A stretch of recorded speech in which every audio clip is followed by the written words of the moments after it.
성부와 성자와 성령의 이름으로 말씀드립니다. 연일 날씨가 정말 무덥습니다. 더운 날씨에도 이렇게 마스크를 쓰고 지내는 일이 얼마나 힘든 일인가를 매일 경험하고 있습니다. 우리는 지금 코로나 바이러스의 재확산으로 매우 힘겨운 시간을 보내고 있습니다. 무엇보다 홀로 계시는 어른들이 많이 걱정이 됩니다. 무더운 날씨 속에 어떻게 지내시는지 염려가 됩니다. 소상공인이나 자영업자들의 고충은 이미 한계점에 도달했습니다. 찜통 더위 속에서도 방역을 위해서 애쓰고 수고하시는 분들과 의료진들의 삶은 매우 힘든 여름을 보내고 있습니다. 우리는 지금 함께 힘을 모아서 이 위기를 잘 견디어야만 합니다. 서로 격려하고 응원하면서 이 어려움을 이겨내야 합니다. 지금은 누구의 탓을 할 때가 아니라 함께 힘을 모아서 이 위기를 이겨야 할 때입니다. 우리가 드린 이 감사 성찬리는 예수 그리스도를 통해서 이루신 구원의 은총을 기억하고 기념하는 복된 자리입니다. 세례를 받음으로 하나님의 자녀가 된 우리들이 거룩한 성찬을 통해서 일치와 연대를 이루어 하나의 몸을 이루는 은총의 시간입니다. 뿐만 아니라 주님께서 꿈꾸셨던 하나님 나라를 위해서 우리도 그 일을 위해서 살겠노라고 다짐하고 결단하는 그런 결연한 자리입니다. 이 복된 자리에 우리가 함께 모이지 못해서 아쉬움이 너무도 큽니다.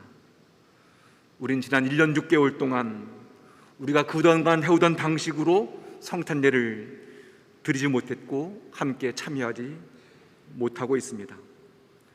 우리는 정말 낯설은 방식으로 성탄예를 봉헌하면서 하느님을 만나고 있습니다.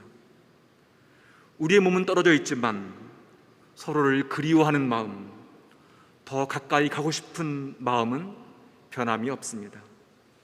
우리는 저마다 집에서 홀로 기도하고 있지만 성부, 성자, 성령 삼일체 하나님 안에서 더 깊은 일치와 영적인 친교를 누리고 싶은 갈망은 더욱 가득합니다. 우리가 함께 모이지 못하지만 매일 오늘의 말씀을 읽고 묵상하면서 말씀 안에서 더 깊은 일치와 거룩한 친교를 나누고 싶은 마음 가득합니다. 이런 우리 마음 안에 주님은 늘 우리와 함께 계십니다. 우리는 이 위기를 견디어서 더 깊은 사랑으로 하나가 될 것이고 더 깊은 사랑의 친교로 복된 시간을 맞이할 것입니다. 우리가 이 위기를 이겨내는 날, 우린 더 큰 소리로 하나님의 구원을 노래할 것이고 주님을 찬양할 것입니다. 그날은 반드시 올 것입니다. 분명히 올 것입니다. 참으로 힘든 시간이지만 선한 목자신 주님께서 우리와 함께 계시고 우리를 더 큰 은총과 축복으로 이끌어 가실 것입니다. 우리를 통해서 지금 이 힘겨운 삶을 살고 있는 세상 사람들에게 하나님의 은총과 축복이 흘러넘치기를 기대하고 또 기도합니다. 오늘 우리에게 주신 복음 말씀으로 들어가 볼까요? 둘씩 파견됐던 죄들이 좋은 결과를 가지고 돌아오자 주님은 한적한 곳에 가서 좀 쉬자고 하십니다. 그리고 오늘 복음은 이런 부연 설명을 합니다. 찾아오는 사람이 너무 많아서 그들은 음식을 먹을 겨를조차 없었던 것이다. 찾아오는 사람이 너무 많아서 음식을 먹을 시간조차 없었다는 표현에서 주님과 저희들의 하나님 나라를 위해서 얼마나 열심히 일했는지, 얼마나 많은 사람들을 돌보는지를 알 수가 있습니다. 아마 지금 방역을 위해서 애쓰고 수고하시는 분들도 음식을 먹을 겨를조차 없는 힘든 시간을 보내고 있을 겁니다. 그래서 한적한 곳으로 가서 좀 쉬자는 주님 말씀이 저희 마음에 와닿습니다. 저도 때때로 한적한 곳에 가서 좀 쉬고 싶은 그런 때가 얼마나 많은지 모릅니다. 주님과 저희들이 한적한 곳으로 가셔서 쉬려고 하셨지만 뜻대로 되지 않습니다. 배를 타고 한적한 곳 호수 반대편으로 가셨는데 군중들이 먼저 와서 기다리고 있었기 때문입니다. 주님은 군중이 모이는 것을 보시고 목잡양 같은 그들을 측은히 여기시어 여러 가지로 가르쳤다고 전하고 있습니다. 목지 없는 양 같은 그들을 측은히 여기셨다는 이 표현에서 주님의 마음을 엿볼 수가 있습니다. 주님은 측은지심, 불쌍히 여기는 마음으로 가득 차 있습니다. 측은지심의 마음은 너무도 안쓰럽고 안타까워서 이 창자가 뒤틀려서 끊어질 듯 그런 아픈 마음입니다. 흔히 애간장이 녹는다, 애간장이 탄다는 표현을 합니다. 주님의 눈에 군중은 목 잡는 양처럼 보였습니다. 목 잡는 양은 늘 위험합니다. 사나운 들짐승과 도둑이 언제 양의 목숨을 빼앗아갈지 모릅니다.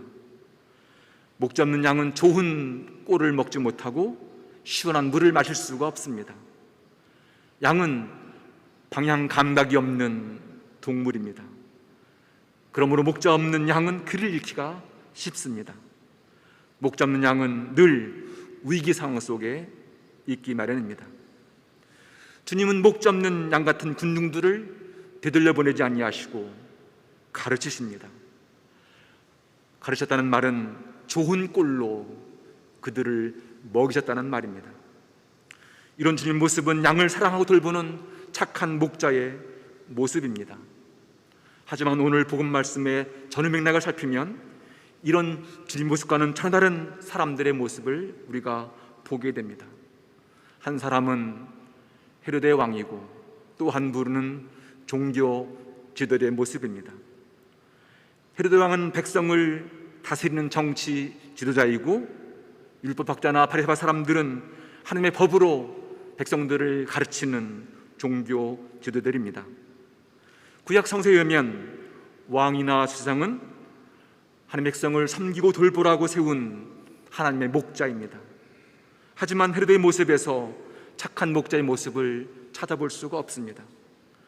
헤로데는 양을 돌보는 목자가 아니라 양을 잡아먹는 늑대이고 이리입니다. 세례 요한이 광야에서 회개하여라, 하나님 나라가 다가왔다고 외쳤을 때 많은 군중들은 새로운 하나님의 시대가 도래했다고 생각했습니다. 그래서 요한의 요구대로 회개했고 요한의 뜻대로 세례를 받았습니다. 군중들은 하나님의 나라가 곧 임박했다고 믿었고 새로운 희망으로 가득 차 있었습니다. 하지만 헤로데 왕은 세례자 요한을 죽였습니다. 이 일로 군중은 좌절했고 절망했습니다. 군중은 좋은 목자를 잃었습니다. 오늘 율독서인 예레미야 예언자의 눈으로 보면 더욱 분명합니다. 백성의 지도자는 양떼를 돌보아야 할 사람들인데 오히려 양떼를 죽이는 나쁜 사람들이라는 겁니다. 예언자 에ze키엘의 말씀을 보면 더욱 신랄합니다.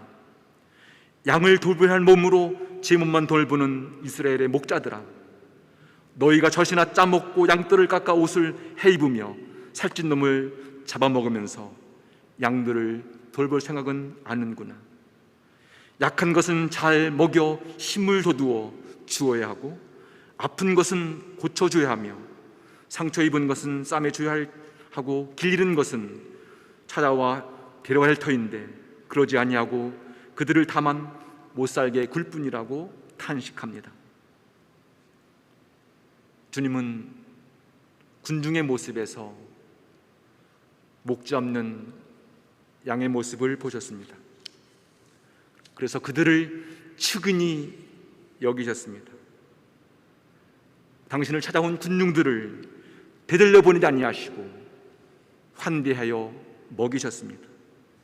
그들의 아픔과 상처를 싸매주시고 치유하여 온전한 몸으로 회복시켜 주셨습니다. 이런 모습은 선한 목자이신 하나님의 모습입니다. 오늘 시편 23편에서 시인은 착한 목자의 모습과 양의 모습, 그 목자와 양의 관계가 얼마나 아름다운 관계인지를, 얼마나 생명이 넘치는 관계인지를, 양들은 목자를 통해서 얼마나 복된 삶을 사는지를 우리에게 보여주고 있습니다. 그렇습니다. 착한 목자이신 주님은 양들의 슬픔과 탄식 그리고 아픔을 알고 계십니다. 착한 목자이신 주님은 양들의 이름을 불러주십니다.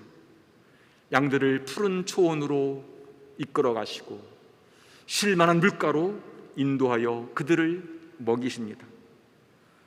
주님은 넉넉한 사랑으로 양들을 먹이시고 그 양들이 건강하게 자라도록 돕습니다. 그러므로 주님과 함께 있는 양들은 더욱 건강하고 풍성한 은총을 누리며 살아갑니다. 양들이 위험할 때는 목숨을 내놓고 그들을 보호해 주십니다. 우리 주님은 벗을 위해서 목숨을 바친 것보다 더 큰 사랑은 없다고 말씀하셨는데 실제로 양들을 위해서 당신의 목숨을 내어 놓으셨습니다. 이런 주님 모습을 마음에 새기면서 저 자신에게 묻습니다. 내 양들을 잘 돌보라고 하셨는데 나는 주님 양들을 잘 돌보고 있는 착한 목자인가? 주님 양떼로 모인 우리 교회는 우리 밖에 있는 세상 사람들에게 어떤 희망과 위로의 메시지를 주고 있는가? 우리의 감상 성찬례는 주님의 사랑 안에 머무는 은총의 자리입니다. 코로나 위기 상황이어서 이런 방식으로 예배를 드리지만 우리를 향한 하나님의 사랑은 변함이 없습니다. 우리 모두는 이 성찬례를 통해서 우리 아픔과 상처를 치유받습니다. 우리는 이 거룩한 시간에 주님의 사랑을 풍족히 먹습니다. 그 주님의 사랑이 우리의 믿음을 자라게 하고 그 사랑으로 우리는 이 험한 세상을 이기며 살아갈 힘과 용기를 얻습니다. 주님의 사랑을 충족히 먹은 사람들은 그 주님의 눈과 마음으로 이웃과 세상을 바라봅니다. 측은지심의 마음으로 우리 어려운 사람들을 바라보고 그들을 돌보는 삶을 살아갑니다. 우리가 주님의 그 측은지심 마음으로 서로를 불쌍히 여기는 마음으로 이웃의 아픔과 세상의 고통을 살피라고 주님은 우리에게 요청하십니다. 착한 목자이신 주님은 죽은지신 마음으로 이웃의 아픔과 세상의 고통을 돌보면서 더 큰 보람과 기쁨의 삶을 살아가기를 원하십니다. 이렇게 주님 마음으로 모인 우리가 살아간다면 우리를 통해서 주님의 자녀로서의 그 품위와 품격은 더욱 분명하게 드러나게 될 것입니다. 우리가 착한 목자신 주님의 믿음으로 이 길을 걸어간다면 우리 모두는 연약한 양이지만 우리 모두를 통해서 주님의 그 거룩한 모습은 더욱 빛나게 드러날 것입니다. 우리가 서로 사랑하는 삶으로 더 복된 믿음의 길을 걸어간다면 세상 사람들은 그런 우리의 모습을 통해서 새로운 희망을 발견하게 될 겁니다. 정말 어려운 시간을 보내고 있습니다. 이 어려운 시간에 잘 견디는 교회 여러분들이 자랑스럽고 참으로 귀합니다. 사랑하는 교회 여러분, 힘을 내십시오. 끝까지 잘 견디어내십시오.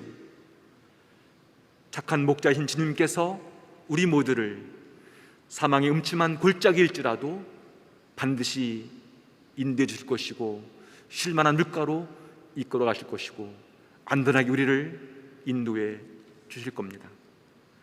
임마누엘 하나님께서 늘 우리와 함께 계십니다.